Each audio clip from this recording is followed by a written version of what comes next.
सीखने की कलीसिया में आप सबका स्वागत है। आइए हम आज की आराधना को, परमेश्वर के वचन को पढ़ते हुए आरंभ करेंगे। आप सब अपने स्थान पे खड़े हो जाएंगे। भजन 103 कृपया करके अगर किसी के पास बाइबल नहीं है तो पीछे से आप बाइबल ले सकते हैं, क्योंकि परमेश्वर का वचन है तो हम परमेश्वर के वचन को आदर देने के लिए जरूर खड़े हों और परमेश्वर के वचन को अपने हाथों में लें। अगर आप बाइबल नहीं लाए हैं तो कृपया करके पीछे से बाइबल ले लें अपनी। भजन 103 पहला पद में, दूसरा और लास्ट तक हम एक साथ मिलकर पढ़ेंगे। हे मेरे मन, यहोवा को धन्य कहे और जो कुछ मुझ में है वह उसके पवित्र नाम को धन्य कहे।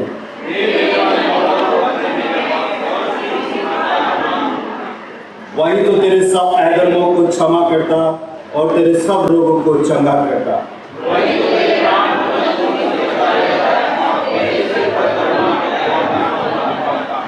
वही तो तेरी लालसा को उत्तम पदार्थों से लिप्त करता, जिससे तेरी जवानी पाप के समान नहीं हो जाती है। उसने मूसा को अपनी गति और इस्राएल पर अपने काम प्रकट किए।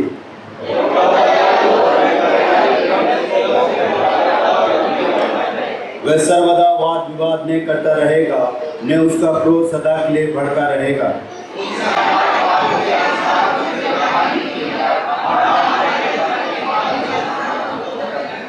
जैसे आकाश पृथ्वी के ऊपर ऊंचा, वैसे ही उसकी करुणा उसके डरवे के ऊपर प्रबल है।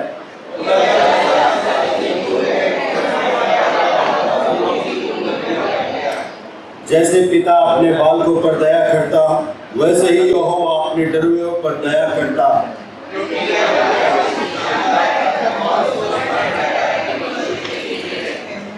मनुष्य की आयु घास के समान होती है, वह मैदान के फूलों के समान फूलता है।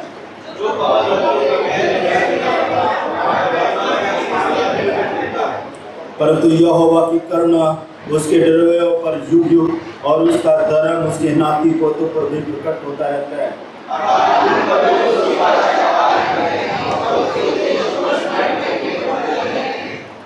यहोवा ने तो अपना सिंहासन स्वर्ग में स्थिर किया और उसका राज्य पूरी सृष्टि पर है।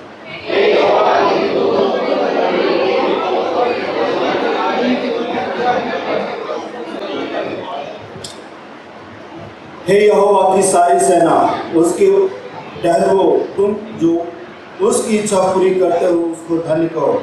हे यहोवा की सारी सृष्टि, उसके राज्य के सब स्थानों में उसको धन्य कहो। हे मेरे मन, यहोवा को धन्य कहो। आइए हम लोग प्रार्थना करें। प्रभु जी, हम धन्यवाद करते हैं सुंदर भजन के लिए कि प्रभु एक बार फिर से प्रभु आपका वचन हमें बताता है कि प्रभु जी हमें आपके नाम को धन्य कहना है। प्रभु जी, सचमुच में आपका वचन सत्य है प्रभु जी, जिस प्रकार से प्रभु आपके वचन में लिखा है, परंतु यहोवा की करुणा उसके डरों पर युग युग और उसका धर्म उसके नाती पोतों पर भी प्रकट होता रहता है। प्रभु जी, हम धन्यवाद करते हैं इस सुंदर वचन के लिए जो प्रभु जी आज हमारे लिए है। ये वचन प्रभु जी आज हमारे लिए बड़ा ही अद्भुत है प्रभु जी, क्योंकि प्रभु जी आप हमसे ही नहीं परंतु हमारे आने वाले बच्चों से, हमारे नाती पोतों से भी प्रभु अपनी वाचा को बांधते हैं।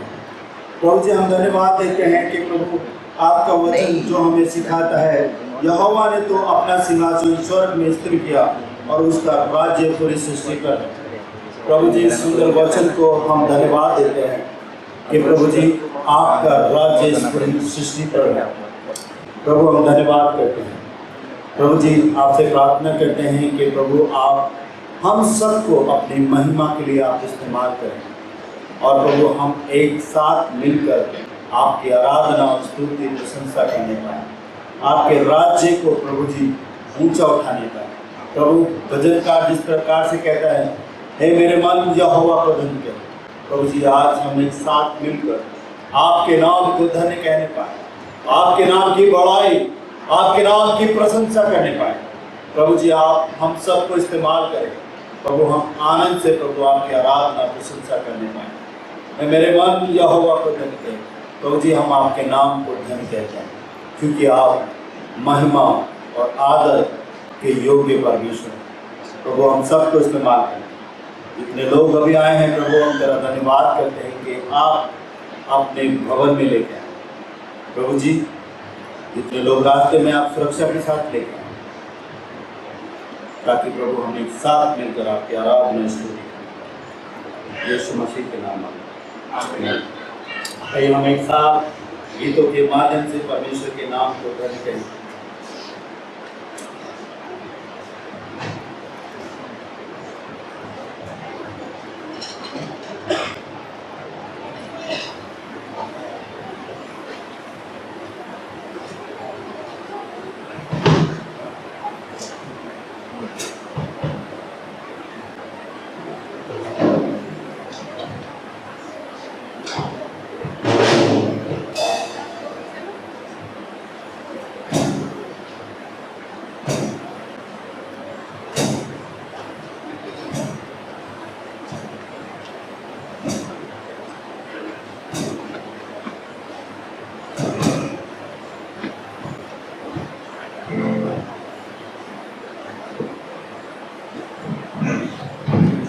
सभी को प्रभु के नाम में जय मसीह। और आइए हम प्रभु के महिमा के लिए अपने दोनों हाथ उठा के इस भवन में आनंदित होकर उनकी महिमा करते हैं। और सच में आज का दिन बहुत अच्छा है और हम चाहते हैं जब हम यहाँ से निकले तो आनंद ही आनंद लेके निकले, जो कि प्रभु की महिमा करने के लिए।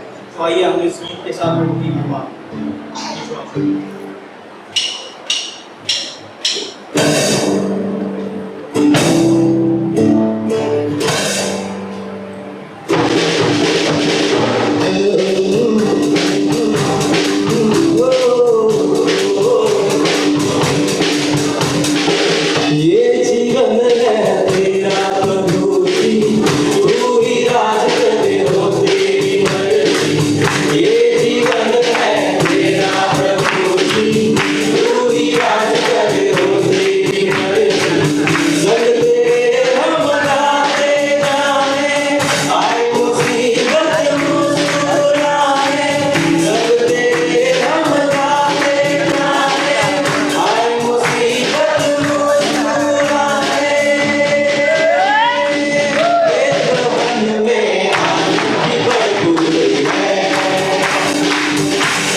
संतुष्टि है।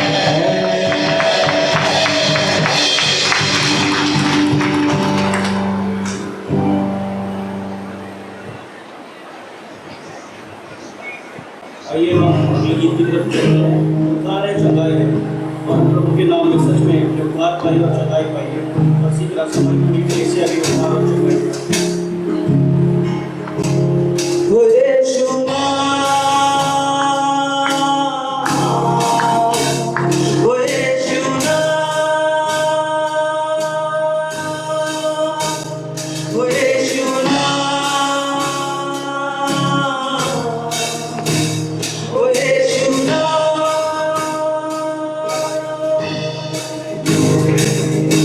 उद्धार है।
हालेलुया।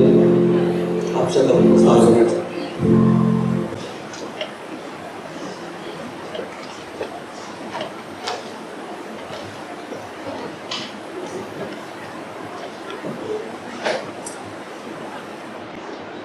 परमेश्वर का धन्यवाद हो, हमने गीत को गाया, इसके भवन में आनंद की। कितने लोगों ने परमेश्वर के आनंद की भरपूरी को महसूस किया? मैं सचमुच में परमेश्वर के भवन में आनंद की भरपूरी है। हम प्रभु का धन्यवाद करते हैं कि परमेश्वर ने हम सबको आनंदित किया और हम सब उसके आनंद को महसूस कर सकते हैं, इसकी उपस्थिति को महसूस कर सकते हैं। सचमुच में प्रभु का धन्यवाद करते हैं। तो सूचना इस प्रकार से है, हमारी कलीसिया प्रत्येक रविवार सुबह 8 बजे से लेकर 9:30 बजे तक ऑफलाइन और ऑनलाइन के माध्यम से हम लोग मिलते रहेंगे। जो हमारी दोपहर की प्रार्थना का समय है वो 1:15 से लेकर 1:30 तक है। ये मंडे से लेकर सैटरडे तक है, संडे को नहीं मिलते हैं। और जो हमारी रात्रि की प्रार्थना का समय है वो 8 बजे से लेकर 8:30 बजे है। पहले हम 9 बजे मिलते थे, मगर 9 बजे भी लोग मिलते हैं। और लोगों ने मुझसे रिक्वेस्ट किया कि आप 9 बजे की प्रार्थना को कैंसिल ना करें। अगर कोई आना चाहता है तो आ सकते हैं, क्योंकि मीटिंग ऑन कर दी जाती है। बहुत सारे लोग हैं 8 बजे घर नहीं पहुँचते हैं, और कुछ लोग हैं जो इस प्रार्थना सभा को कैंसिल करने के लिए मना कर रहे थे। अभी हम सब 8 बजे भी जुड़ेंगे, परंतु हम 9 बजे भी जुड़ना चाहते हैं। तो आप आईडी आपको मालूम है, ग्रुप में डाल दी जाती है, आप उसके द्वारा जुड़ सकते हैं। आप प्रार्थना करें, खासतौर से पास्टर स्टीफन के लिए धन्यवाद देते हैं। पास्टर स्टीफन पिछले दिनों बेंगलोर गए हुए थे, प्रार्थना करे थे और परमेश्वर ने सुरक्षित लेके आया, और आने वाले सप्ताह में वो बिहार जा रहे हैं RTTV के लिए। प्रार्थना करें परमेश्वर अपने दास को अच्छा स्वास्थ्य दे और अपनी महिमा के लिए इस्तेमाल करें। कृपया करके आप सब लोगों से एक रिक्वेस्ट की जाती है, आपके बच्चे हैं छोटे, वो हमारे बच्चे हैं, मगर जब चर्च चल रहा होता है तो आप अपने बच्चे को साथ में लेके रखें। नहीं तो थोड़ा ऐसा लगता है कि चहल पहल होती है तो थोड़ा ध्यान भटकता है, प्रचारक का भी और जो ऊपर से बोलता है उसका भी। हाँ, हम मानते हैं हमारे छोटे बच्चे हैं, मगर अपने साथ में लेके बैठें ताकि हम अपने बच्चों को अच्छे से बोल सकें। और जो हमारी केयर ग्रुप की सेवा है वो 2 दिन रखी गई है, ऑफलाइन और ऑनलाइन के माध्यम से। ऑफलाइन बाइबल हॉल में मिलते हैं और ऑनलाइन प्रत्येक शनिवार 8 बजे से लेकर 9:30 बजे तक हमने टाइमिंग दिया है। केयर ग्रुप का मतलब ये नहीं है कि हम आपसे कुछ पूछें, मगर केयर ग्रुप हमने इसलिए रखा है कि हम एक दूसरे से सीख सकें ना। संडे में पासवान बोलते हैं, मगर केयर ग्रुप में हम एक दूसरे के साथ में बातचीत करते हैं, एक दूसरे से बोलते हैं, एक दूसरे से अगर किसी के पास कोई क्वेश्चन है उस क्वेश्चन को एक साथ मिलकर क्लियर करते हैं। ऐसा नहीं है कि पासवान बहुत ज्ञानवान, हाँ परमेश्वर ने एक ज्ञान दिया है, मगर हम एक दूसरे से सीख रहे हैं परमेश्वर के वचन के बारे में और एक दूसरे को सिखा रहे हैं। तो आप केयर ग्रुप की सभाओं में जरूर याद रखें। अगर आप ग्रुप में हैं तो आजकल, पहले लोग बोलते थे कि आप इंग्लिश में लिखते हैं तो बहुत सारे लोगों को समझ में नहीं आता। तो आजकल मैं वीडियो रिकॉर्डिंग वॉइस रिकॉर्डिंग करके डाल देता हूँ, तो ताकि कोई ये ना बोले कि मेरी समझ में नहीं आया क्या लिखा। तो मेरी आवाज़ तो पहचान लेते हैं, अगर नहीं है तो फिर लास्ट में नाम वगैरह भी लिखते हैं। तो केयर ग्रुप में जुड़िए ताकि आप लोग, और हम भी इसलिए यही चीज़ बोल रहे हैं, अगर आपके पास 1 घंटे समय नहीं है तो आप 10 मिनट जुड़ सकते हैं, 20 मिनट जुड़ सकते हैं। अगर आपके पास समय है तो जरूर से मिले। केयर ग्रुप में जुड़ने का मतलब यह है कि हम एक है ना, परमेश्वर के भवन में आनंद की भरपूरी है, तो उसके वचन के साथ में आनंद की भरपूरी है ना। बहुत अद्भुत है जब हम परमेश्वर के वचन को सुनेंगे। आज एक सूचना है, आज हिंदी की कलीसिया के लिए चर्च के बाद में खाना है। हमारे 3 भाइयों ने मिलकर इसको क्या बोलते हैं रेडी बुक किया है, दास ने और हैदरमंदिर ने और मास्टर तीनों का ऑफिस में एक ऑफिस में नियुक्ति की गई है तीनों की। और पहले जज के रूप में ऐसे के रूप में काम करते थे। तो भाई को आनंद था, रात को 11 बजे फ़ोन करके बोले अस्टर जी हम खाना दे रहे हैं। तो मैंने बोला प्रेज द लॉर्ड। तो आज आप सबके लिए कुछ खाना है, स्पेशल खाना बनाया है, सुबह से तैयारी भी करें बेचारे। तो आप कृपया करके बिना खाना खाए ना जाएं, खाना खा के जाएँ, क्योंकि बहुत सारा खाना बनवा रहे हैं। तो आप बोलिए। आज नेपाली चर्च में एक फंड रेज सेल है। फंड रेज मीन्स मिशन के लिए जो भी कुछ बिकेगा या जो कुछ आप खरीदते हैं, उसमें मोमोज हैं, नूडल्स हैं और काफ़ी आइटम है जो नेपाली क्या कहते हैं कल्चर से रिलेटेड है। तो अगर आप इसमें रुकना चाहते हैं इंग्लिश चर्च में भी, तो आप रुक सकते हैं और जो भी कुछ खरीदना चाहते हैं, नई चीज़ नहीं है मगर अच्छी चीज़ है।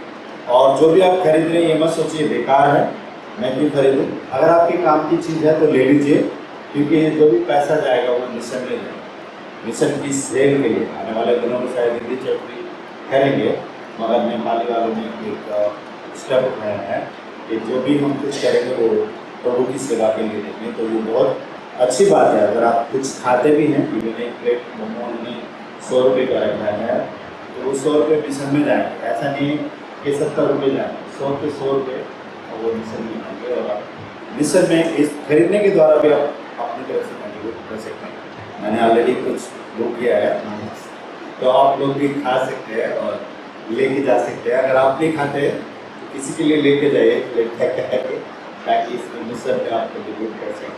ठीक है, तो ये कुछ सूचना थी और इनके द्वारा परमेश्वर आप सबको बहुत ही आशीष दें।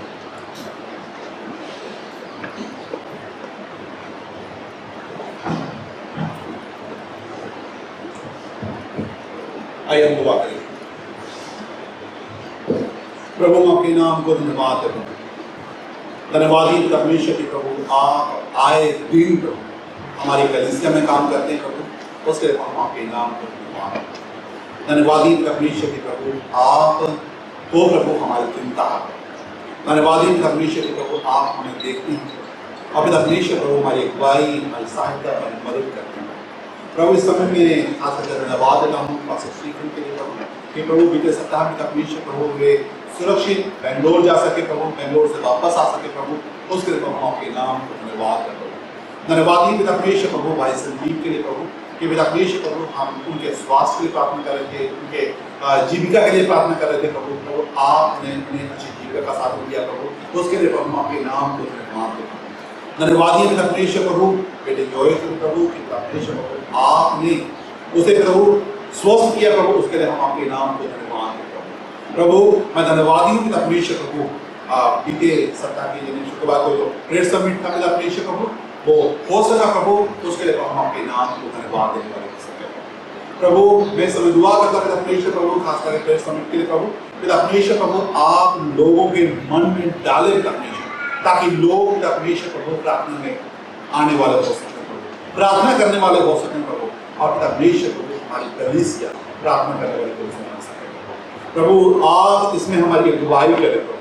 प्रभु मैं दुआ करता हूँ पिता परमेश्वर प्रभु बहन मीनाक्षी के लिए प्रभु, जबकि पिता परमेश्वर प्रभु अस्वस्थ है प्रभु, दुआ करते पिता परमेश्वर के प्रभु आप अपनी बेटी को छुएं, पूर्ण चंगाई दे प्रभु, ताकि वो बड़ी चंगी हो प्रभु, आपके नाम को धन्यवाद देने वाले हो सके प्रभु। मैं दुआ करता पिता परमेश्वर प्रभु बहन ज्योति के लिए प्रभु, जिसको प्रभु जो भी उनकी स्किन प्रॉब्लम है पिता परमेश्वर प्रभु, मैं दुआ करता पिता परमेश्वर के प्रभु आप अपनी बेटी को छुएं, पूर्ण चंगाई दे प्रभु, ताकि वो बड़ी चंगी हो प्रभु, आपके नाम को धन्यवाद देने वाले हो सके प्रभु।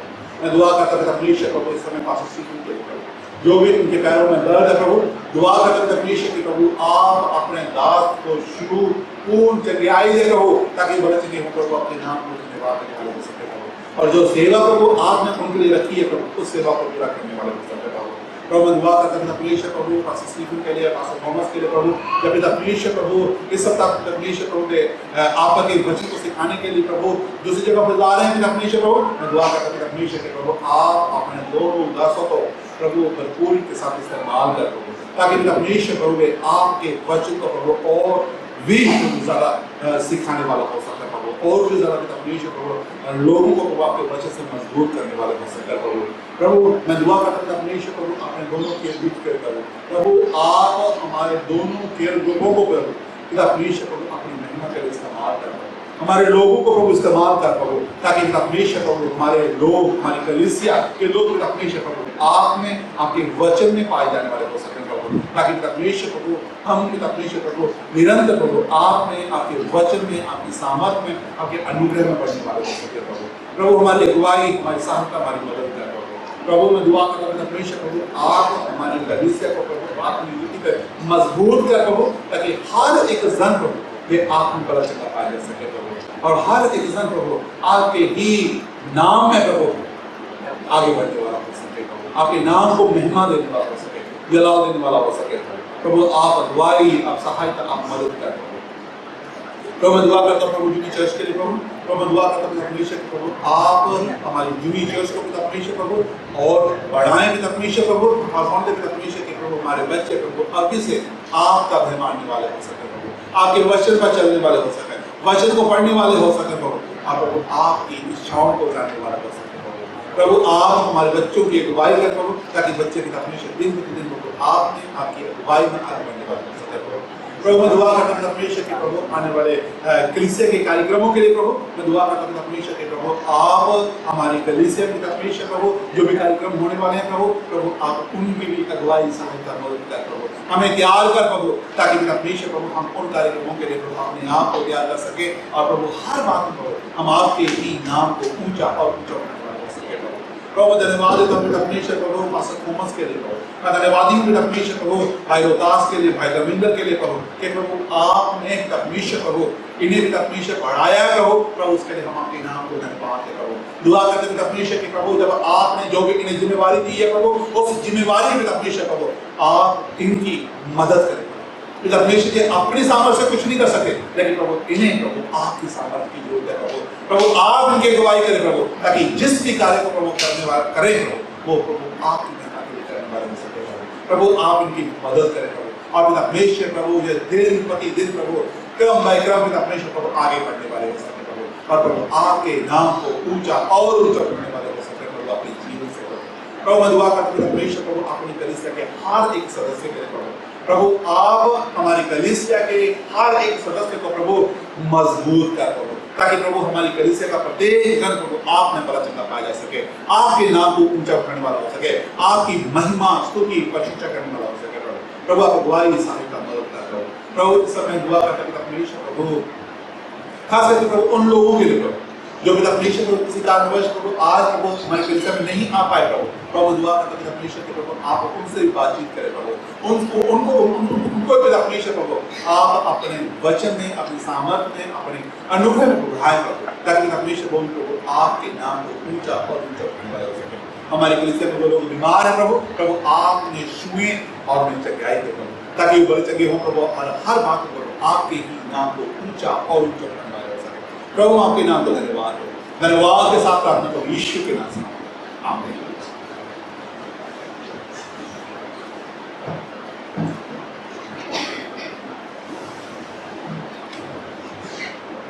आइए हम सब मिलकर पवित्र विश्वास को दोहराएं अपने स्थान पर खड़े हो जाएंगे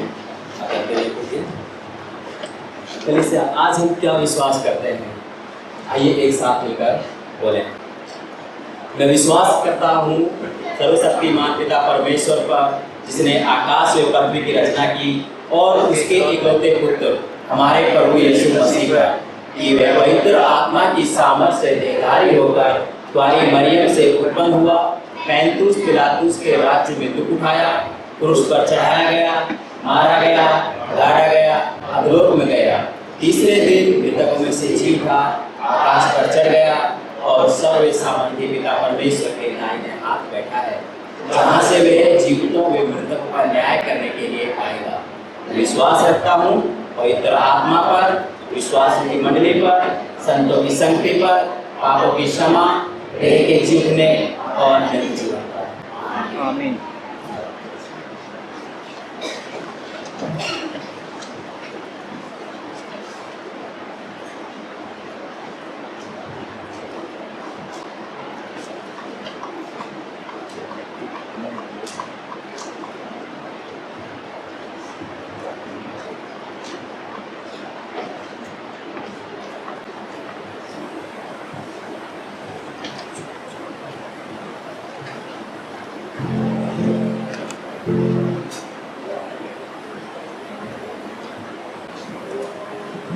आइए हम अपने सालों में खड़े हैं।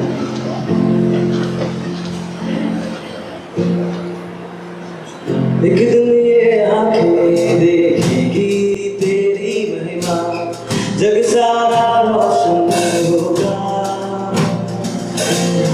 तेरी इबादत करने जी उठेंगे, तू है सुरूर खुदा।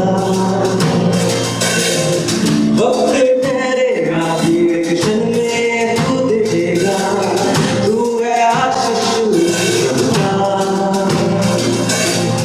जब ये आंखें देखेंगी तुमको वो जानेगी, आया फिर यीशु का कि यीशु मसीह आने वाला है, तुझे ले जाने आने वाला है।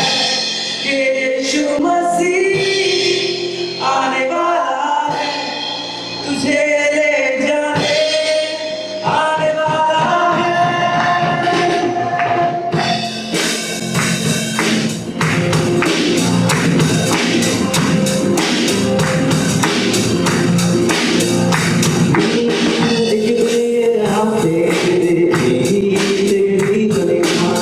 जग सारा रोशन होगा। तेरी इबादत करने जी उठेंगे हम, तू है सुरूर खुदा। वक्त ठहरेगा एक क्षण में तू दिखेगा, तू है आशीष सबका।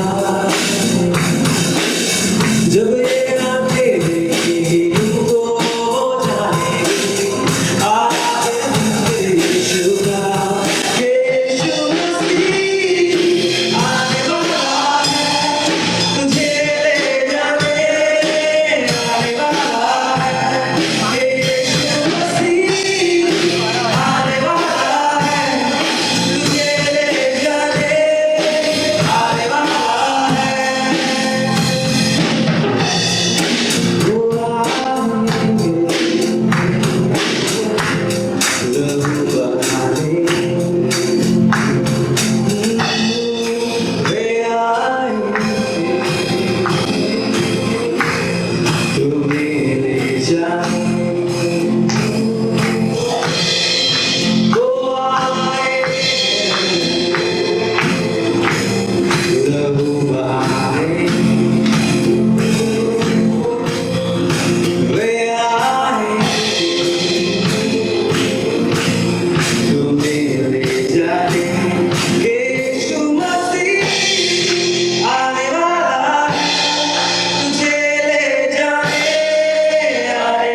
कि यीशु मसीह आने वाला है, तुझे ले जाने आने वाला है।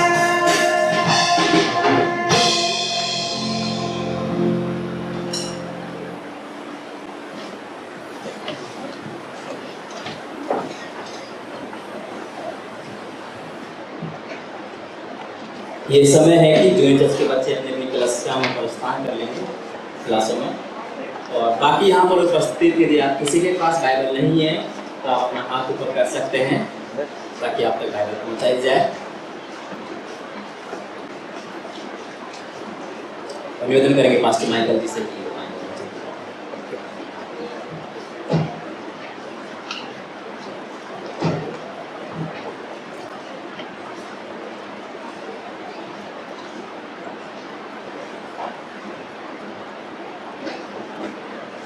आज के जो खंड है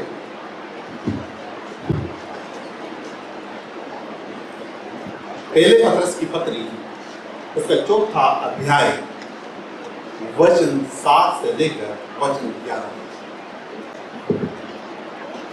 आइए हम परमेश्वर के वचन को आदर देते हुए परमेश्वर के पवित्र वचन को अपने हाथों में लें और मैं आपके सामने इस खंड को पढ़ने पढ़ो।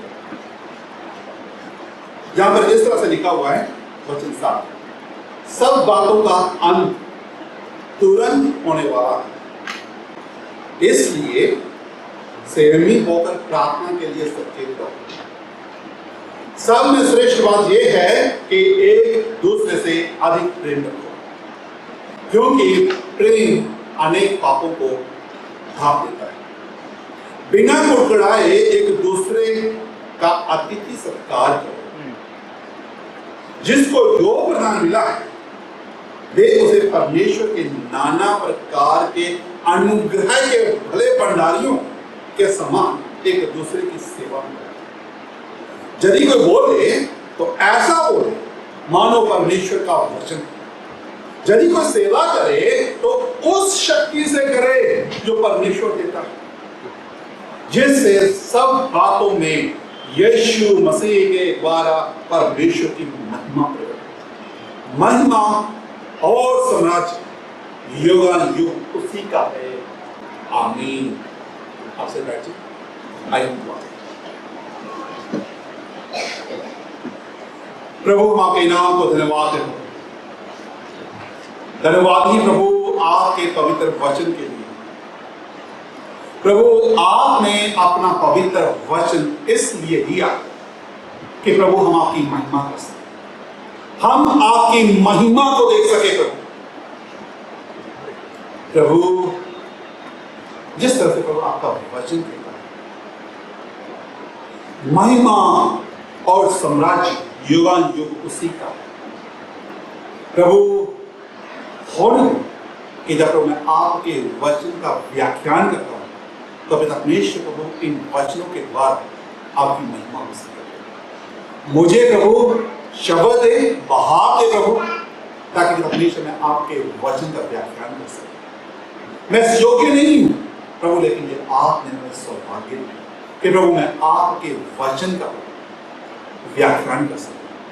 प्रभु मुझे सुनने वाला प्रभु हर एक जन आपकी महिमा कर सके, आज आपकी महिमा को देख सके। प्रभु आप परमेश्वर प्रभु आपके वचन से जताया जाए प्रभु, चेतौनी पाकर प्रभु अपने आप को पूर्ण रीति से आपके हाथों में समर्पित कर सके। प्रभु आप अगुवाई कर, आप मुझे इस्तेमाल करें, ताकि परमेश्वर प्रभु आपका राज्य बढ़ सके। धन्यवाद के साथ प्रार्थना प्रभु यीशु के नाम में, आमीन।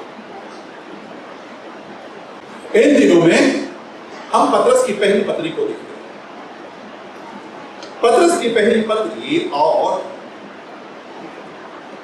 उसके हम चौथे भाग में, मैं दूसरे शब्दों में कहूं चौथे भाग के अंतिम खंड में होते हैं आज। और ये चौथा जो भाग है वो क्या बात करता है? यीशु के गवाह के रूप में दुख उठाना। यानी कि यदि हम यीशु मसीह की गवाही दे रहे हैं तो हमें क्या करना पड़ेगा? दुख उठाना पड़ेगा, दुख उठाना पड़ेगा। जब मैं बात करता हूं कि यीशु के गवाह के रूप में दुख उठाना, तो मैं क्या करना चाहता हूं कि प्रभु यीशु मसीह की गवाही देना कोई आसान बात नहीं है, आसान बात नहीं। आप आसानी से इस कार्य को नहीं कर सकते, इसके लिए आपको दुख उठाना पड़ेगा, इसके लिए आपको दुख उठाना पड़ेगा।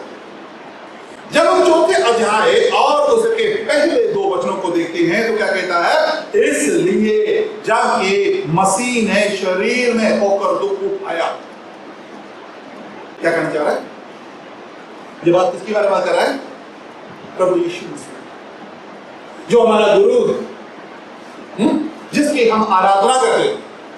अगर उसने दुख उठाया तो हम किस तरह से कह सकते हैं कि प्रभु यीशु मसीह में आकर आपका जीवन आसान हो जाएगा? प्रभु यीशु मसीह ने आपने वचन स्कूल का कि जो कोई मेरे पीछे आना चाहे अपना क्रूस उठाए और मेरे पीछे हो ले। क्या कहता है?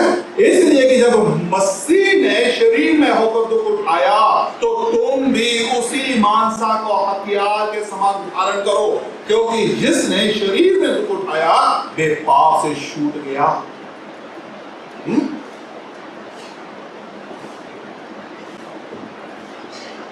ये चौथे अध्याय के पहले 2 वचन जो बात कर रहे हैं, किसके बारे में बात कर रहे हैं? कि हम इस अंतिम समय में अपने आप को पाप से शुद्ध,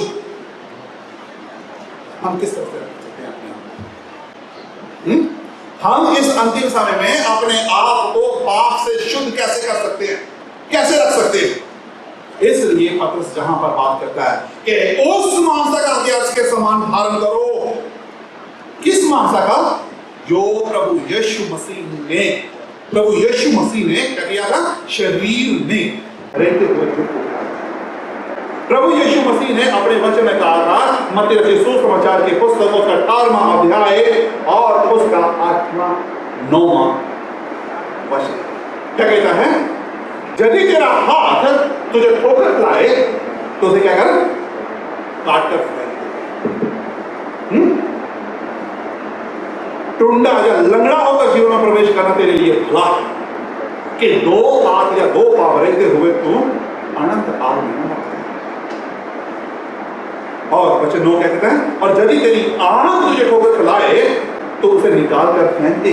काना होकर जीवन में प्रवेश करना तेरे लिए भला है कि 2 आंख रहते हुए तू नरक में न रहे। उसी तरह से हमें भी दुख उठाना है।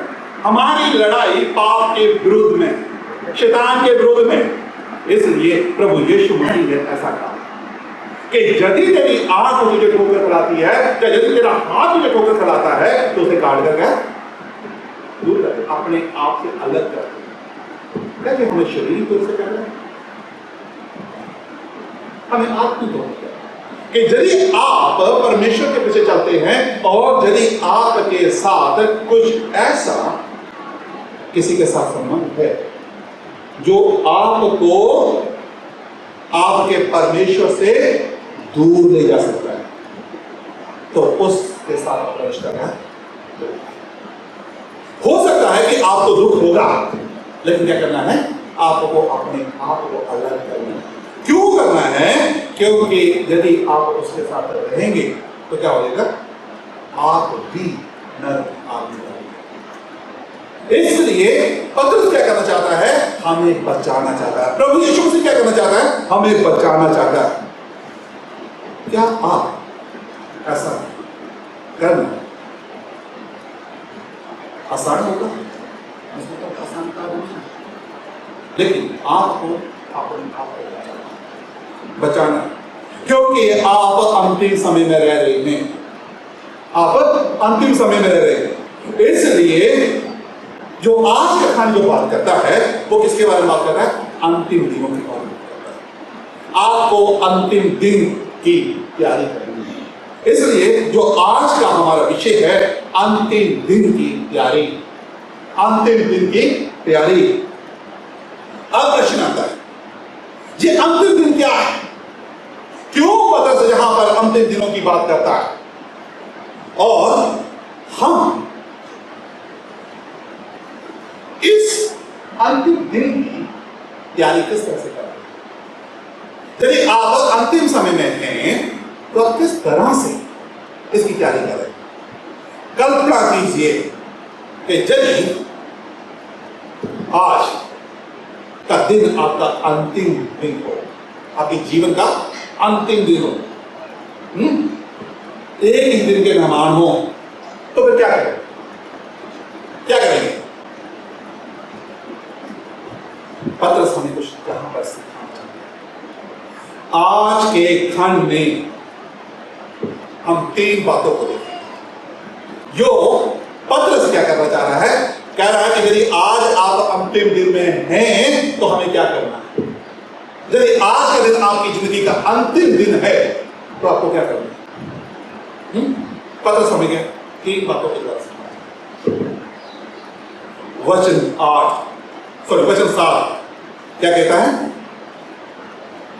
पहली बात, तुम्हारा जीवन प्रार्थना करो। तुम्हारा जीवन प्रार्थना करो। यदि आपका जो आज का दिन यदि अंतिम दिन, तो क्या करें? सबसे पहले प्रार्थना करें। आज पतरस हमें इस वचन के साथ क्या कह रहे हैं कि जब तुम परीक्षा में से होकर जाओ, जैसे मैं कहूंगा कि जब तुम अंधकार की भरी हुई घाटियों में से होकर जाओ, तो तुम क्या करो? प्रार्थना करो। क्योंकि ये प्रार्थना है जो आपको इसमें सफल करेगी। मैं ये नहीं कहता कि आप बच जाएंगे, लेकिन मैं ये कहता हूं कि आपने उस अंतिम दिन की तैयारी अंतिम दिन की तैयारी। पतरस ऐसा क्यों कह रहा है? क्या आज हम प्रार्थना करते हैं? मैं आपको बताना चाहता हूं कि हमारी प्रार्थना का जो जीवन है बहुत कमजोर है। हमारी प्रार्थना का जीवन बहुत कमजोर है, क्योंकि हम प्रार्थना नहीं करते। हम ये सोचते हैं कि प्रार्थना करने का काम किसका है? पास्टर का है। यदि हम किसी परीक्षा में से होकर जाएं, तुरंत पास्टर को फोन करेंगे और कहेंगे प्रार्थना करें। क्यों? क्योंकि हम जानते हैं कि मेरा प्रार्थना का जीवन बहुत कमजोर है। मैं ये नहीं कहता कि आप पास्टर की प्रार्थना के लिए पूर्ण करें, जितना मर्जी करें, लेकिन हमें अपने आप को प्रार्थना का जीवन होना बहुत जरूरी है। क्योंकि हमारा प्रार्थना का जीवन बहुत कमजोर है। किसी ने कहा है हमारा दिन जो प्रार्थना का, यदि विश्वासियों का यदि एवरेज निकाला जाए, एक विश्वासी का एक दिन में 2 सेकंड का एवरेज। इसका मतलब क्या है कि यदि मैं 5 मिनट प्रार्थना कर रहा हूं, तो इसका मतलब है 12/60। इसका मतलब क्या है? बाकी बंदे प्रार्थना नहीं कर रहे, क्योंकि एवरेज क्या निकल रही है? 2 सेकंड की पर पर्सन। यदि 2 सेकंड में, यदि साल में देखा जाए तो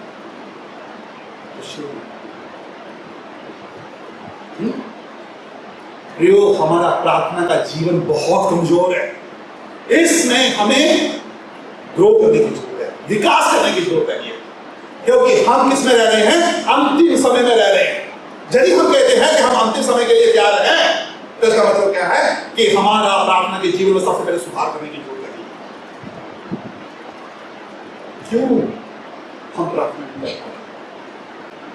आपको किसी पास्टर को बताने की जरूरत नहीं, किसी दूसरे को बताने की जरूरत नहीं है। आज ही आप अपने घर में जाकर क्या करें? घुटनों पे आकर अपने परमेश्वर से पूछें, परमेश्वर, मेरा प्रार्थना का जीवन क्यों कमजोर है? क्यों विश्वासियों का प्रार्थना का जीवन कमजोर है? क्यों नहीं मैं प्रार्थना कर पा रहा? क्यों नहीं मैं आपका साथ संबंधित कर पा रहा? परमेश्वर आप आपके प्रार्थना के जीवन में पतरस क्यों इस चीज को कहता है? पतरस ने अपने गुरु को देखा, प्रभु यीशु मसीह। आइए मैं गतसमनी के बगीचे में चलता। गतसमनी के बगीचे, मत्ती रचित सुसमाचार की पुस्तक उसका 26वां अध्याय, वचन 26 से लेकर कहां तक? गतसमनी के बगीचे में क्या होता है? प्रभु यीशु मसीह अपने चेलों को लेकर गतसमनी के बगीचे में जाते हैं और प्रभु यीशु मसीह क्या कहते हैं? मेरा मन बहुत व्याकुल। और प्रभु यीशु मसीह चेलों को कहते हैं कि प्रार्थना करो। प्रभु यीशु मसीह क्या कहते हैं? चेलों को कहते हैं प्रार्थना करो। और प्रभु यीशु मसीह थोड़ा आगे इन चेलों को लेते हैं और उनको वहां कहते हैं कि प्रार्थना करो। और प्रभु यीशु थोड़ा और आगे जाकर प्रार्थना करते हैं। और प्रभु यीशु मसीह आते हैं और चेले क्या होते हैं? सो रहे। चेले सो रहे। उसके बाद क्या हो रहा है? प्रभु यीशु मसीह आते हैं और प्रभु यीशु मसीह कहते हैं कि मेरे साथ जागो, प्रार्थना करो। दूसरी बार प्रभु यीशु मसीह आते हैं और क्या होता है? चेले सो रहे। तीसरी बार प्रभु यीशु मसीह ऐसा ही करते हैं और चेले सो रहे। प्रभु यीशु कहता है जागो, क्योंकि अब अंतिम समय आ चुका है। मनुष्य का पुत्र को पकड़वाने वाला जो है वो आ चुका है। हमारा जीवन भी ऐसा है। हमारा जीवन भी हम क्या करते हैं, सोते रहते हैं, लेकिन हमारा प्रार्थना का जीवन बहुत।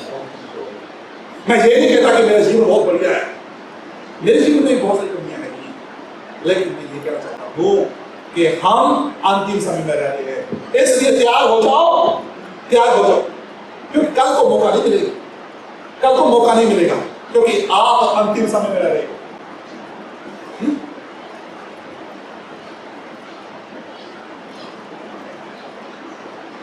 लास्ट शुक्रवार को प्रेयर समिट बहुत ही कम लोग प्रार्थना में, मैं आप लोगों को निरुत्साहित नहीं कर रहा, लेकिन मैं आप लोगों को प्रोत्साहित कर रहा हूं, चिता रहा हूं। क्यों नहीं हम प्रार्थना प्रेयर समिट में महीने में एक बार होता है, नहीं आता। इसका मतलब क्या है कि हम कमजोर हैं, हम कमजोर हैं। लेकिन यदि ग्रुप में, मुझे नहीं पता कितने लोग प्रार्थना करते हैं, मैं किसी का न्याय नहीं करता। यदि कोई किसी को कहता है कि हाँ जी प्रार्थना करें, तो तुरंत मैसेज आना शुरू हो। मैं भी आता हूँ प्रार्थना के लिए, हाँ मैं भी प्रार्थना के लिए कहता हूँ कि मैं प्रे कर रहा हूँ, लेकिन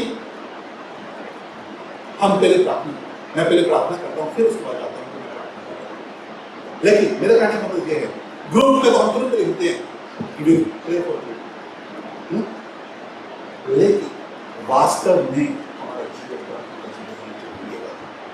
मैंने प्रेयर समिट में मैंने बताया कि क्यों हमारी प्रार्थना रोकी जाती है।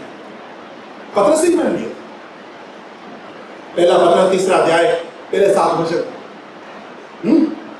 क्यों हमारी प्रार्थना रुक जाती है।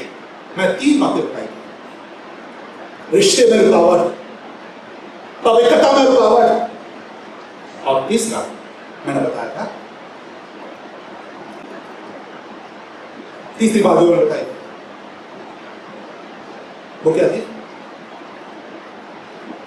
अधीनता।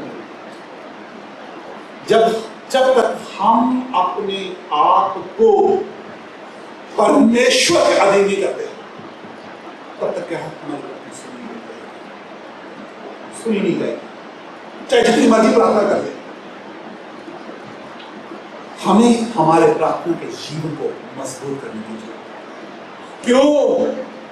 क्योंकि हम अंतिम दिन में रह रहे हैं, अंतिम दिन में रह रहे हैं।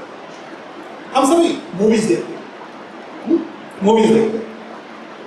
बहुत सारे लोगों ने मुन्ना भाई MBBS देखी होगी लोग के साथ।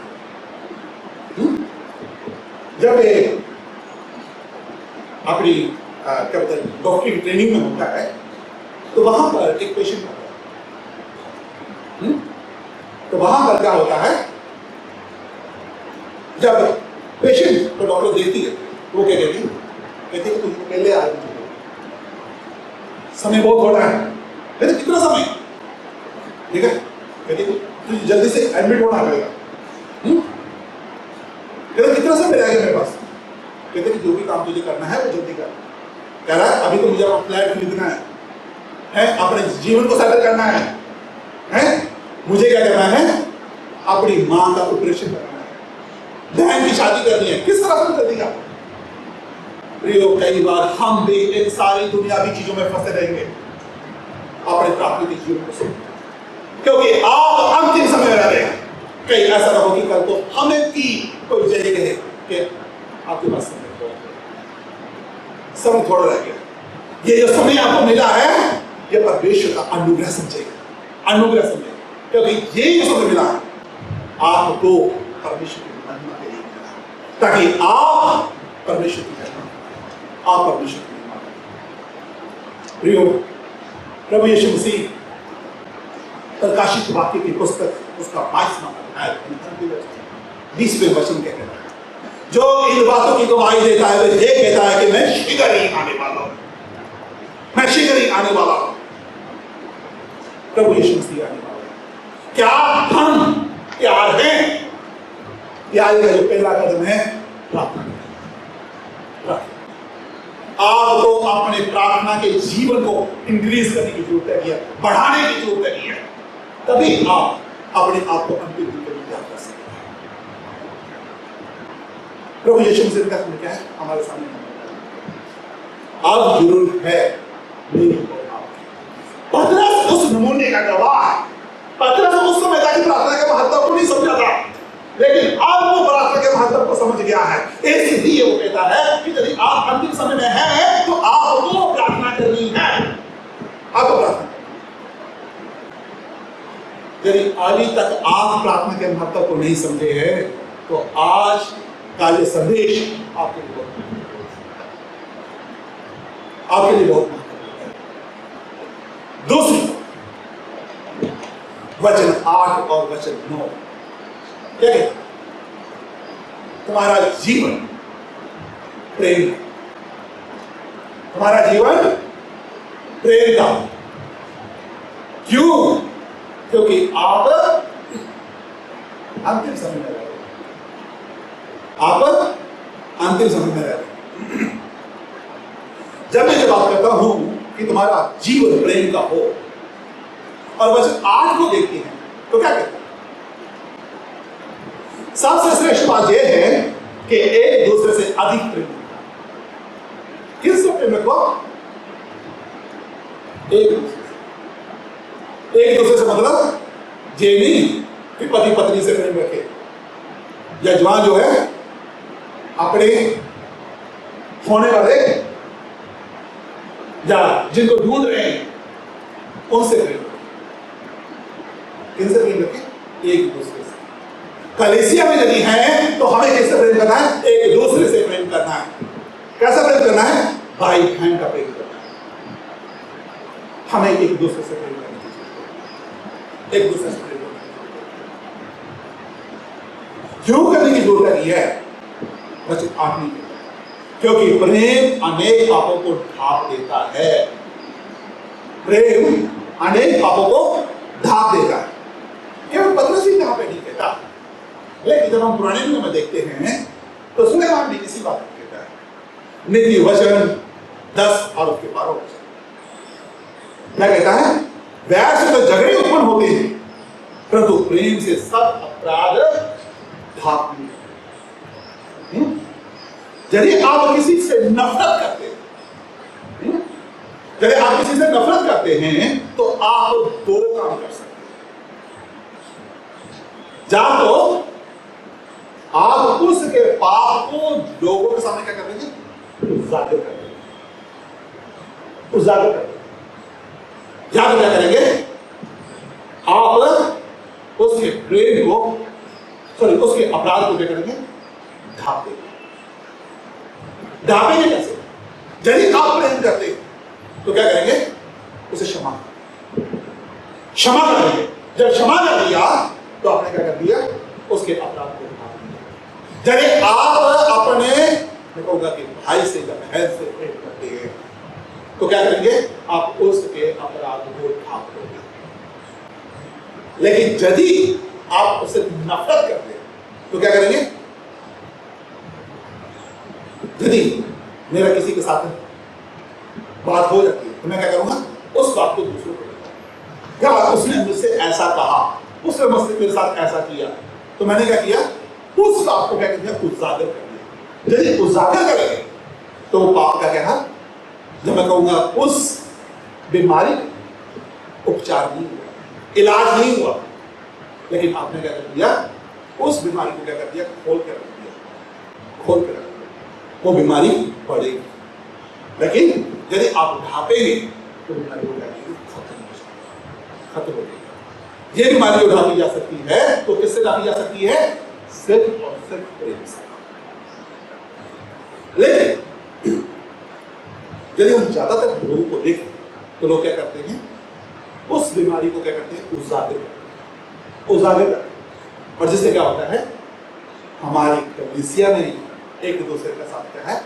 संबंध ठीक नहीं होता। इसलिए हमें क्या करना है?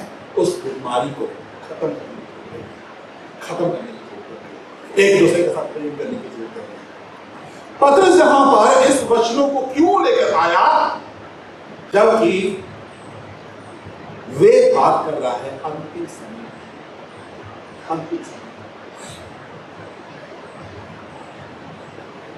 पतरस नहीं चाहता कि कलीसिया का कोई जन नाश हो। पतरस नहीं चाहता कि कलीसिया का कोई भी जन या कोई भी भाई या कोई भी बहन जहां पर जाए। पतरस चाहता है यहां से वहां पर जाए। जब प्रभु यीशु मसीह आए तो हर एक जन बचाया जा सके, हर एक विश्वासी किसके साथ जाए? प्रभु यीशु मसीह के साथ जाए, प्रभु यीशु मसीह के साथ जाए।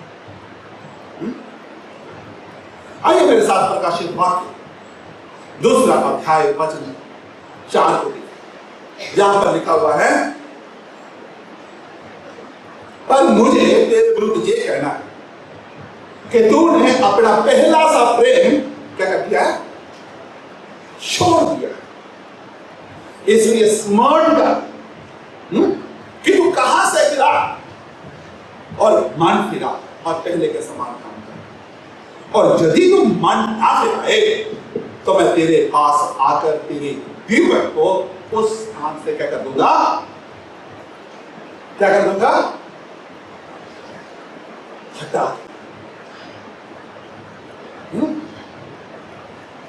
हमने क्या किया है? अपने परमेश्वर से पहले का समान प्रेम छोड़ दिया है।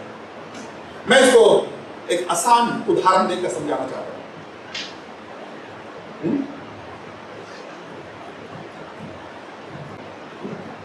कुछ लोग लव मैरिज करते हैं, कुछ लोग अरेंज मैरिज करते हैं। जब किसी के साथ प्रेम होता है तो हम क्या करते हैं? उसी के साथ उसको अपनी आंखों से ओझल नहीं होने देते। क्यों? क्योंकि हम उससे क्या करते हैं? प्रेम करते हैं। लेकिन जैसे जैसे ही समय बीतता जाता है तो क्या होता है? जिससे हमने प्रेम किया वो हमें क्या है? अच्छी दिखाई नहीं देती, अच्छा दिखाई नहीं देता। तब क्या होता है? इवन कि हम चाहते हैं कि उससे बात भी ना करें। क्यों? क्योंकि हमने उस पहले जैसा प्रेम क्या कर दिया है? छोड़ दिया।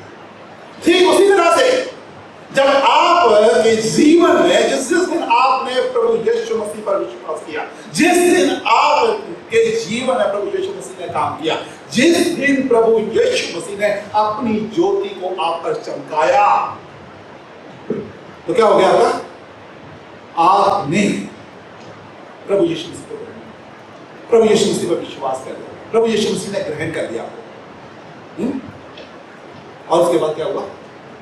धीरे धीरे जैसे जैसे समय बीतता जाता है, कोई बात नहीं, आज प्रार्थना ना भी करेंगे तो भी चलेगा, आज चर्च ना भी जाएंगे तो भी चलेगा, आज मैं परमेश्वर की आराधना ना भी करूंगा तो भी चलेगा, कोई गल नहीं, इस सप्ताह हम नहीं जाएंगे, कोई गल नहीं, इस महीने हम नहीं जाएंगे, कोई गल नहीं।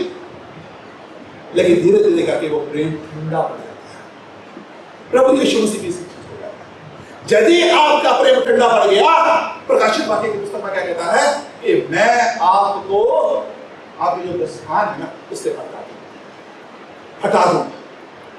याद रखिए कि यदि आपके लिए जो स्थान निर्धारित किया प्रभु यीशु मसीह उस स्थान को हटा दिया तो क्या होगा? क्या होगा? मैं सोचता हूं कि उस दिन हम पूरी तरह से नाश। प्रभु यीशु मसीह ने आपको नाश होने के लिए नहीं, आपको जीवन देने के लिए। इसलिए यदि आप सोचते हैं कि मेरा प्रेम मेरे परमेश्वर के साथ ठंडा पड़ गया, उस प्रेम को फिर से क्या करें? इससे पूजा करें, प्रभु के पास जाएं, घुटनों पर जाएं और प्रभु से कहें कि प्रभु मुझे क्षमा कर, पश्चाताप करें। प्रभु यीशु मसीह जो सच्चे दिल से पश्चाताप करता है उसको क्या करता है? स्वीकार करता है, ग्रहण करता है और आप के उस प्रेम को फिर से वही जरूरत। इसलिए अपने टूटे हुए रिश्ते को अपने परमेश्वर के साथ जोड़ें, परमेश्वर के साथ जोड़ें, बहुत जरूरी है। क्यों जरूरी है? क्योंकि आप अंतिम समय में रह रहे हैं। वचन हो गया, वचन हो गया, बिना मुठभेड़ाए एक दूसरे का अतिथि सत्कार करो, आदर मान करो।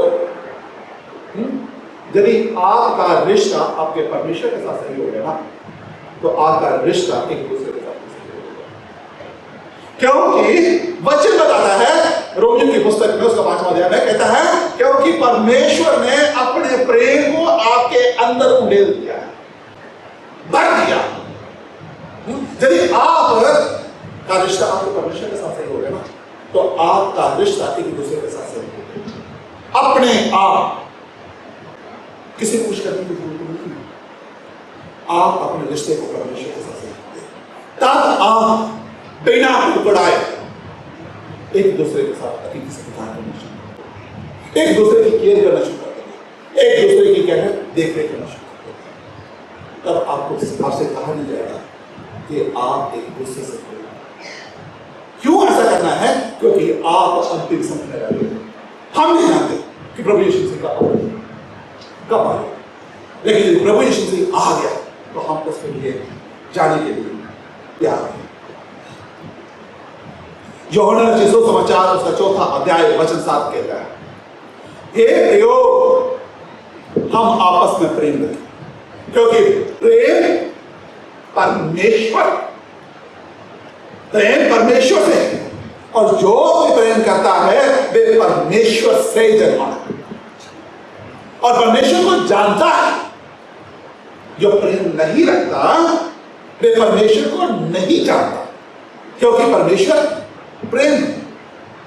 जो प्रेम परमेश्वर हमसे करता है रखता है वे इससे प्रकट हुआ कि परमेश्वर ने अपने इकलौते पुत्र को जगत में भेजा कि हम उसके द्वारा जीवन पाए।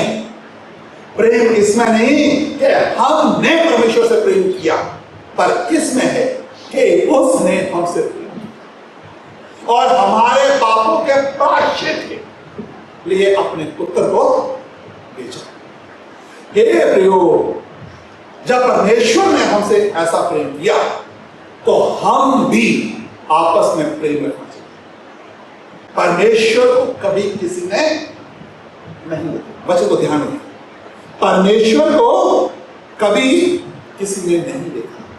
यदि हम आपस में प्रेम रखते हैं तो परमेश्वर हमें बना देता है और उसका प्रेम हमने सीखा। हमें क्यों एक दूसरे से प्रेम करने की जरूरत है, क्योंकि हम अंतिम समय में रहते हैं। इसलिए हम नहीं जानते कि कब मसीह आ जाए, इसलिए हम नहीं जानते कि मसीह कब आ जाए।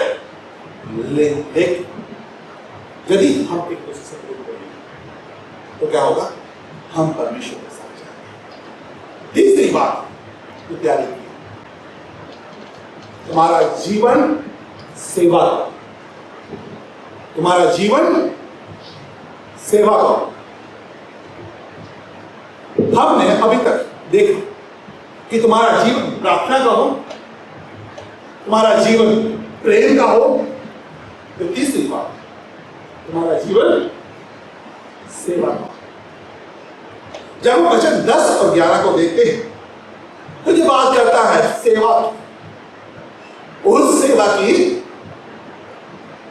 जो सेवा आपको आपके परमेश्वर को दी, जो सेवा आपको आपके परमेश्वर को दी। यदि आप सेवा नहीं कर पाते तो इसका अर्थ क्या है कि परमेश्वर ने आपको ये सौभाग्य नहीं दिया, परमेश्वर ने आपको ये सौभाग्य नहीं दिया, क्योंकि परमेश्वर ने आपको सेवा के लिए, क्योंकि यदि आप सेवा के लिए नहीं, इसका अर्थ क्या है कि अभी भी आपका रिश्ता आपके परमेश्वर के साथ। प्रभु यीशु मसीह ने कहा, मैं सेवा कराने नहीं लेकिन सेवा देने, मैं सेवा लेने नहीं मैं सेवा देने। यदि हमारा गुरु ये काम कर सकता है तो हमें भी इस बात करनी है, हमें भी इस बात इस काम को करने की जरूरत है। यदि आप सेवा नहीं कर पा रहे तो इसका अर्थ ये है कि आप अभी तक अपने परमेश्वर के साथ आपका रिश्ता है। जरूरी है कि आप परमेश्वर से करें, परमेश्वर यदि मुझे काम नहीं कर पा रहा तो परमेश्वर मुझे नम्र तलीम कर, दीन कर, ताकि मैं इस कार्य को कर सकूं। क्योंकि परमेश्वर ने आपको चुना है किसके लिए? सेवा के लिए। सेवा के लिए। यदि आप उसकी सेवा कर पा रहे हैं तो बहुत बढ़िया। हर एक विश्वासी जो है उसको परमेश्वर ने किसी पर्पस के लिए, उद्देश्य के लिए चुना। परमेश्वर ने हर एक व्यक्ति को वरदान दिए। देखिए वचन 10 क्या कहते हैं? जिसको जो वरदान मिला है वे उसे परमेश्वर के नाना प्रकार के अनुग्रह के, एक प्रकार का अनुग्रह नहीं, नाना प्रकार के, अनेक प्रकार के अनुग्रह हैं। क्या लिखा है? भले भंडारी के समान एक दूसरे की सेवा करें। परमेश्वर ने जो आपको वरदान दिए किसके लिए दिया? सेवा के लिए। यदि परमेश्वर ने आपको कोई वरदान दिया है तो किसके लिए दिया? सेवा के लिए। ये जो वरदान मिलते हैं ये किससे मिलते हैं? आपकी काबिलियत से नहीं मिलते, परमेश्वर के अनुग्रह से मिलते हैं। यदि आप सोचते हैं कि मुझ पर परमेश्वर ने अनुग्रह किया है तो परमेश्वर ने आपको क्या दिया है? सेवा का वरदान दिया है। सेवा का वरदान। यदि आप सोचते हैं कि परमेश्वर ने आप पर अनुग्रह किया है तो परमेश्वर ने किस लिए किया है? ताकि आप सेवा कर सके। यहां पे क्या लिखा? भले भंडारी। परमेश्वर ने आपको भंडारी बनाया है। ये आत्मा में बहुत भरी हुई है। भंडारी कौन होता है? मैनेजर है, मैनेज करने वाला है। यदि परमेश्वर ने आपको वरदान दिया है तो किसके लिए दिया है? ताकि सेवा कर सके, सेवा कर सके। यदि अभी तक आपको नहीं पता कि मुझे परमेश्वर ने कौन सा वरदान दिया है तो क्या करें? घर में जाकर आज ही परमेश्वर से मांगें। परमेश्वर से कहें कि परमेश्वर मुझे कौन सा वरदान दिया है, मैं क्या काम करूं, किस काम के लिए आपने मुझे बुलाया है, किस काम के लिए आपने मुझे चुना है, कौन सा काम करूं, ताकि क्या कर सकूं? कलीसिया में कुछ कर सके, मुझे दान मिल सके, मैं कुछ कर सकूं। यदि हम वचन 11 को देखें तो मैं सोचता हूं कि वचन 11 से एक अलग ही प्रचार किया जा सकता है, क्योंकि ये वचन पूरा भरा हुआ है, भरा हुआ है। क्या वचन 11 कहता है? यदि कोई बोले तो ऐसा बोले मानो परमेश्वर का, परमेश्वर का। आज क्या कहता है? यदि कोई सेवा करे तो उस शक्ति से करे। किस शक्ति से? जो परमेश्वर देता है। तीसरी बात, जिससे सब बातों में यीशु मसीह के द्वारा परमेश्वर की महिमा प्रकट हो। यहां पर 3 बातें, इसलिए मैंने कहा कि तीसरी आय, 11वीं आय, 11वां वचन इससे अलग, क्योंकि ये वचन भरा हुआ है। मैं इसमें पूरा गहराई में नहीं जाऊंगा, लेकिन मैं जो आपको बताना चाहता हूं वो मैं आपको बताना चाहता हूं। जो पहली बात, क्या कहता है? यदि आप बोले तो ऐसा बोले नहीं मानो परमेश्वर का वचन। क्या कहता? कि आपके अंदर से क्या निकलना चाहिए? परमेश्वर का वचन निकलना चाहिए। कब निकलेगा?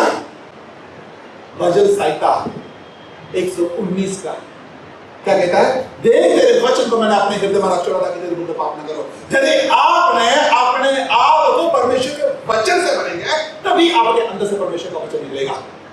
यदि आप अपने आप को परमेश्वर का वचन से नहीं भरोगे तो आपके अंदर कभी भी परमेश्वर का वचन नहीं निकलेगा। आपके अंदर से निकलेगा तो क्या निकलेगा? वे सारी चीजें जो संसार में, क्योंकि अभी तक आपने और संसार में कुछ भी फर्क नहीं है। क्यों? क्योंकि अभी तक आप प्रचार नहीं किया। हो सकता है कि आप प्रचार कर सकते हैं, हो सकता है कि आप आराधना कर सकते हैं, हो सकता है कि आप कलीसिया के हर एक एक्टिविटी में भाग लेते हैं, लेकिन याद रखें कि आप बचाए नहीं हैं। आपने और संसार के व्यक्ति ने किसी को स्वीकार कर लिया। यदि आप चाहते हैं कि आपके अंदर अंतर हो तो आपके अंदर से परमेश्वर। दूसरी बात वचन 11 में क्या कहता है? यदि कोई सेवा करे तो कैसे करे? उस शक्ति से करे जो परमेश्वर देता है। मैं आपको बताना चाहता हूं कि यदि आप जहां पे आए हैं ना, आप अपनी शक्ति से नहीं आए। आपके पास तो इतनी शक्ति भी नहीं है अपनी कि आप अपने बिस्तर से उठ सके। यदि आप आए हैं तो आपको कौन लाया है? परमेश्वर का वचन। ये जो शक्ति दी है, किसने दी है? परमेश्वर ने दी है। यदि उसने आपको ये शक्ति दी है तो आपका कर्तव्य क्या बनता है कि आप उसकी सेवा करें। ये जो शरीर आज है कल नहीं है, जिस पे हमें घमंड है ना, नहीं। इसलिए आप सेवा करें तो उस शक्ति के साथ करें जो परमेश्वर आपको देता है। परमेश्वर की शक्ति में सेवा करें, परमेश्वर की शक्ति में सेवा करें। ये सब कुछ किसके लिए करना है? आपकी अपनी महिमा के लिए नहीं है। ध्यान रखें, यदि आप अपनी महिमा के लिए कर रहे हैं, आप अपनी प्रसिद्धि के लिए कर रहे हैं, तो परमेश्वर से कुछ भी फल नहीं पाएंगे। परमेश्वर से कुछ भी फल नहीं पाएंगे। वचन 11 इस चीज को स्पष्ट करता है। ये सब कुछ करना है तो किसके लिए करना है? अपने परमेश्वर की महिमा के लिए। यदि आप जो कुछ कर रहे हैं उससे परमेश्वर की महिमा हो रही है तो बहुत बढ़िया। यदि आपके कामों से परमेश्वर की महिमा नहीं हो रही है तो आज ही पछताएं, क्योंकि कल समय नहीं मिलेगा, क्योंकि आप अंतिम समय लगेगा। आप अंतिम समय लगेगा। यदि आपने अपने आप को अंतिम समय के लिए तैयार कर दिया है तो बहुत बढ़िया है, बहुत बढ़िया है। यदि नहीं किया तो आज मौका है, कल को मौका नहीं मिलेगा, कल को मौका नहीं मिलेगा। इसलिए आज ही वो समय कि आप अपने परमेश्वर को महिमा करना शुरू करें, अपने परमेश्वर को महिमा करना शुरू करें, क्योंकि परमेश्वर ने आपका चुनाव किया है। आपकी महिमा के लिए नहीं, अपनी। यदि परमेश्वर ने आज आपको चुना है तो आप आपसे अपनी महिमा करना चाहते हैं। आज हम अपने साथ क्या ले सकते हैं? जैसे मैंने बताया कि हर एक विश्वासी को परमेश्वर ने क्या दिया है? वरदान। वरदान दिया। मैं इसको इस तरह से समझाना चाहूंगा। नर्सरी में कितने लोग गए? नर्सरी कितने लोग गए? ज्यादा कोई नहीं गए। जब आप नर्सरी में जाओगे तो वहां पे क्या होता है? हर समय में, हर मौसम में वहां पे अलग अलग तरह के फूल खिले होते हैं। ठीक है, चाहे आप गर्मी में जाओ, सर्दी में जाओ, बरसात में जाओ या पतझड़ में जाओ, हर मौसम में फूल खिले होते हैं। क्यों? क्योंकि माली जानता है कि कौन सा फूल किस मौसम में खिलता है। और वो फूल सजा के रखते हैं। किस लिए? ताकि जो भी आए उनको मोहित करे, आकर्षित करे, ताकि उन फूलों को क्या कर सके? परमेश्वर ने आपको इस नर्सरी में लेके आया। किस लिए? परमेश्वर आपको देखना चाहता है कि आप एक अलग फूल की तरह खिले, ताकि जब परमेश्वर आपको देखे तो क्या है? आनंदित हो जाए। हमारी आराधना के द्वारा, हमारी प्रार्थना के द्वारा, हमारे संदेश के द्वारा, जो कुछ भी हम करें, सेवा करें, उसके द्वारा क्या है? हमें अलग तरह के गुलदस्ता दिखाई देती है। ठीक है, परमेश्वर ने गुलदस्ती, ठीक है, परमेश्वर ने इसलिए हमें क्या है? मुझे अलग तरह का वरदान दिया। आप लोग सभी को अलग अलग तरह के वरदान दिए। किस लिए? ताकि आप एक नर्सरी के समान फूलों में खिल जाए। ठीक है, तब जब आपको परमेश्वर देखे, परमेश्वर खुश हो जाए, आनंदित हो जाए, ताकि आपको यहां से वहां पर ले जाए। देखिए कितनी बड़ी परमेश्वर ने आपको आशीष दी है। यदि आज परमेश्वर ने आपको वरदान दिया, उसको अपनी सेवा, अपने परमेश्वर की सेवा के लिए परमेश्वर आपको उस सेवा के लिए परमेश्वर को चुना है। क्यों करना है? क्योंकि आप अंतिम समय में, आप अंतिम समय में रहे, इसलिए आपको अपने इस अंतिम दिन में अपने आप को प्यार करें। याद रखिए, प्रार्थना करें और प्रेम करें। और तीसरी बात क्या थी? मैं बोल गया है। तीसरी बात क्या थी? मैं बोल गया, सेवा करें। वाह, ठीक है। यदि आपके जीवन में सेवा नहीं है तो कुछ नहीं। सेवा, परमेश्वर आप सबको आशीष दे। धन्यवाद। आइए दुआ करें। प्रभु, हम आपके नाम को धन्यवादी है मेरा परमेश्वर कि प्रभु आपने हमारी अगुवाई की। प्रभु, मैं दुआ करता हूं परमेश्वर कि आज प्रभु हम अपने जीवनों को देखने वाले हो सके, हम अपने गुनाहों का पश्चाताप करने वाले हो सके, ताकि प्रभु हम अपने टूटे हुए रिश्ते को फिर से जोड़ सके। धन्यवाद। धन्यवाद के साथ प्रार्थना करो यीशु के नाम में।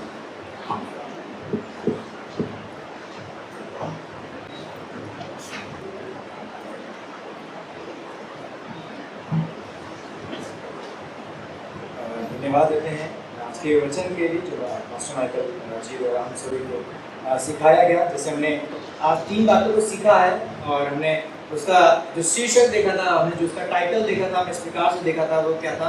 अंतिम दिन की तैयारी। और जो पहली बात को हमने सीखा था वो ये था, तुम्हारा जीवन कौन सा जीवन होना चाहिए कलीसिया? पहला पॉइंट क्या था? प्रार्थना का जीवन होना चाहिए। और जो दूसरा था वो इस प्रकार से था, तुम्हारा जीवन प्रेम का जीवन होना चाहिए।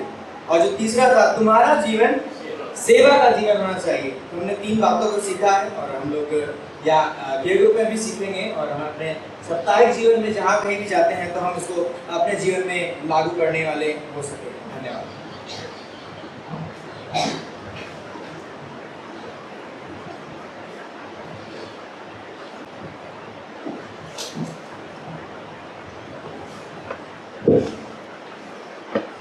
जय मसीह की आप सबको। अभी वो समय है मेरे का समय परमेश्वर के बारे में लेकर आए हैं। परमेश्वर के नाम में हम निवेदन करेंगे भाई आशीष से, भाई राहुल से, आप ब्रेक लेने का अभ्यास करेंगे। हम निवेदन करेंगे भाई से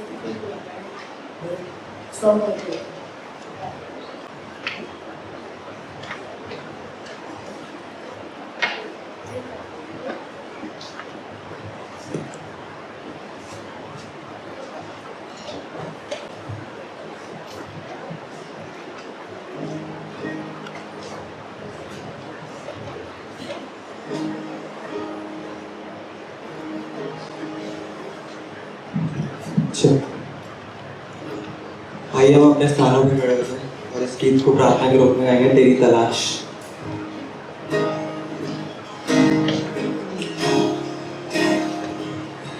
तेरी तलाश करता हूँ, तुझको ही बुलाता हूँ, मेरी आवाज़ सुन ले तू, मेरी आवाज़ सुन ले तू, तेरी तलाश करता हूँ, तुझको ही बुलाता हूँ, मेरी आवाज़ सुन ले तू, मेरी आवाज़ सुन ले तू,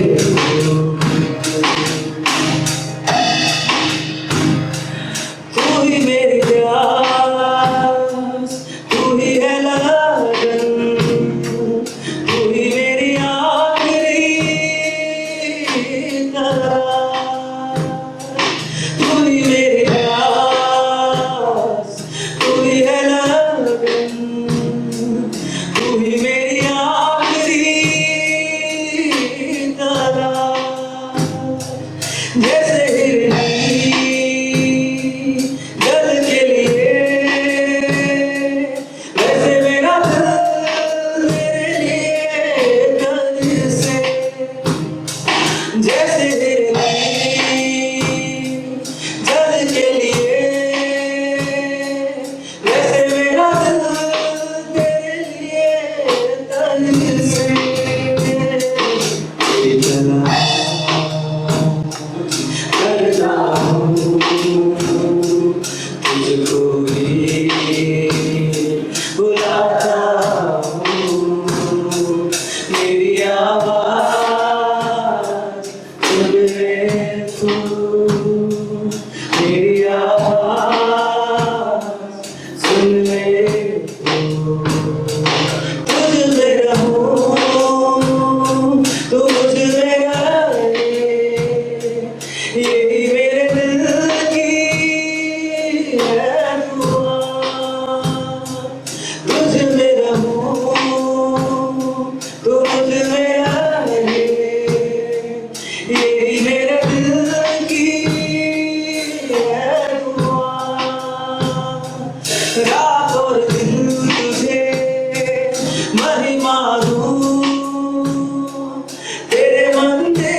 से हम निवेदन करेंगे भाई कमल दयाल से कि अपडेट के लिए बात करने के लिए करेंगे।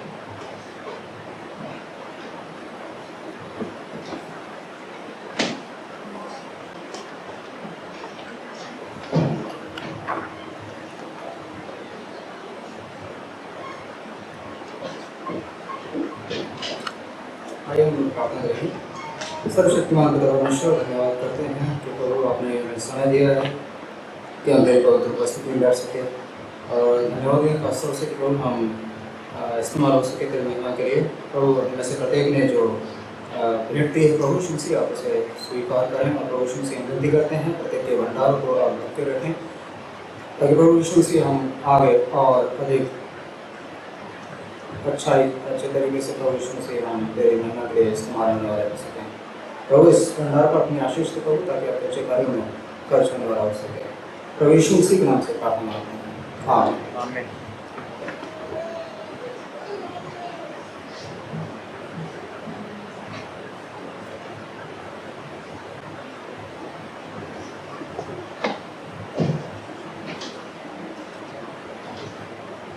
आइए हम सब मिलकर प्रभु ने जो प्रार्थना हमारे को सिखाई है हम सब मिलकर करें। हे हमारे पिता, आप जो स्वर्ग में हैं, आपका नाम पवित्र माना जाए, आपका राज्य आए, आपकी इच्छा स्वर्ग में पूरी होती है वैसे पृथ्वी में भी पूरी हो। हमारे दिन भर की रोटी आज हमें दे, और जिस प्रकार हमने अपने अपराधियों को क्षमा किया वैसे ही हमारे अपराधों को भी क्षमा करें, और हमें परीक्षा में न लाएं परंतु बुराई से बचाएं, क्योंकि राज्य, पराक्रम और महिमा सदा आप ही का है, आमीन।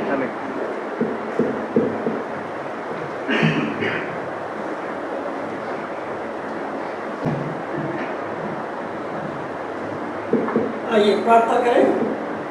पिता परमेश्वर, धन्यवाद देते हैं आपकी उपस्थिति के लिए, आपके आशीषों के लिए, विशेष करके वचन की आशीष के लिए जिसे आपने अपने दास के द्वारा समय दी है, और जो भी पिता परमेश्वर आदेश में मिले हैं आपके वचन से, उन तीनों आदेशों का पालन करें, कोई समय नहीं कर रहे, और प्रभु यीशु मसीह आपका आगमन कर रहे, हमारी सहायता करें, अगुवाई करें। प्रभु यीशु मसीह नाम प्रार्थना करते हैं, आमीन। अब जो तुम्हें ठोकर खाने से बचा सकता है और अपनी महिमा की भरपूरी के सामने मगन और निर्दोष करके खड़ा कर सकता है, उस एकमात्र परमेश्वर हमारे उद्धारकर्ता की महिमा और गौरव और पराक्रम और अधिकार हमारे प्रभु यीशु मसीह के द्वारा जैसे सनातन काल से है, अब भी हो और युगानुयुग रहे, आमीन। परमेश्वर हम सभी को आशीष दे।